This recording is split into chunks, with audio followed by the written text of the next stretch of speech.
Hey guys, Professor Bill, Comic Book University, and Luke Cage, the digital online exclusive type comic book thing, until it actually goes to hardback on trade, which will then combine everything. This is part 5 and 6.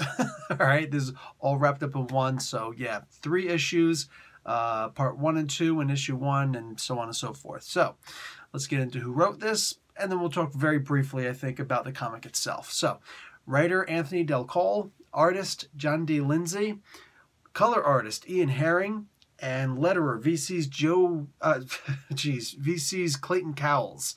Sorry, I'm reading all over the place here. Cover Declan Shalvey and Jordi Belair. Graphic designer Carlos Lau. So this was interesting. I liked it more than I didn't like it. I'll put you that way. Basically, Luke Cage is going to find out he's going to find out more about the CTE that he's got and see how it's actually somehow related to it turns out it's actually a very, very, almost magically aggressive form of cancer that's affecting some people. The use of this, I was thinking to myself, this is the craziest freaking thing in the world. Like, how does all this stuff happen? And then the explanation for it was masterful. So when you find out how the everyman, quote unquote, is able to give this super ridiculous, violent virus disease to people, it's actually a really great idea how they pulled it off. I was more than just entertained. I was thinking to myself, I could do this in a role-playing game, damn it, because this is freaking awesome.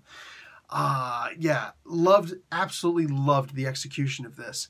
The art wasn't the greatest in the world. Certain conversations weren't the greatest in the world. Every time that I heard Luke Cage's daughter talking, I'm just like, oh my God, kids don't talk like that. Kids don't talk like that. And that kid looks a lot older than to be talking like that.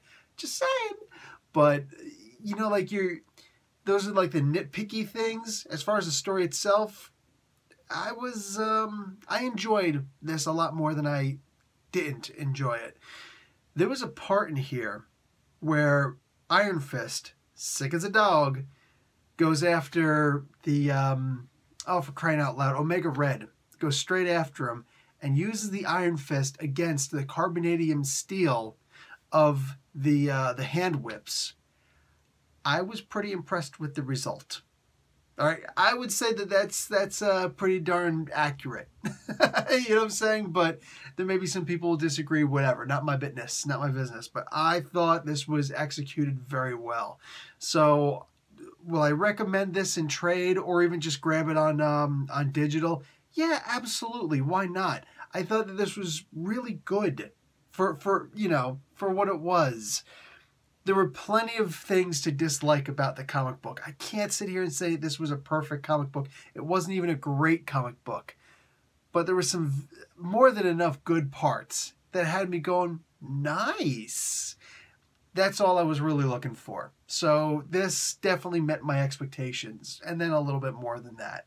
Anyway, also the end of all 3 of these had an interview with somebody who was on the comic book, and I liked that. I wish that they would do that more often. It's one thing to have a letters page. It's another thing to actually talk about the people who are on the book. I mean, is that really so hard? Anyway, guys, that's going to be it for me. Professor Bill, Comic Book University. Class dismissed.